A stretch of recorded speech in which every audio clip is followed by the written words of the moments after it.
నువ్వు ఒక్కటే చూసుకో, నేను ఆయన చిత్తంలో వెళ్తున్నానా లేదా. దేవుని చిత్తంలో నువ్వు వెళ్తున్నప్పుడు పెను తుఫానులు నీకు ఎదురు కావచ్చు, అయినా నువ్వు భయపడొద్దు.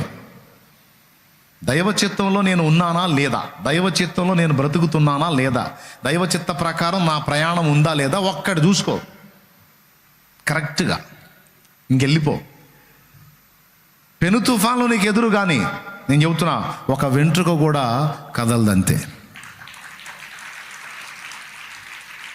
పెద్ద పెద్ద ప్రళయాలు నీ మీదకి వచ్చి భళ్ళున దిగుతున్నట్టుగా బిల్డప్ ఇవ్వచ్చు. నేను మళ్ళీ చెబుతున్నా, ఒక్క వెంట్రుక కూడా కదలదు.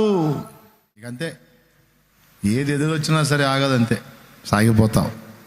దేవునికి మహిమ.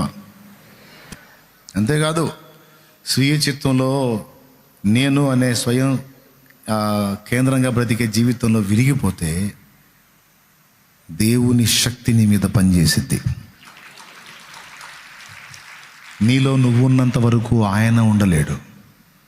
నీలో నువ్వు ఇరిగిపోతే, నీలో నువ్వు ఖాళీ అయిపోతే అప్పుడు ఆయన వచ్చి నిన్ను ఏలటం మొదలు పెడతాడు. అప్పుడు నీలో ఉండే బలం నీది కాదు, ఆయనది. ఇక ఆయన బలం నీలో పనిచేస్తే నీకు ఎదురే ఉంది.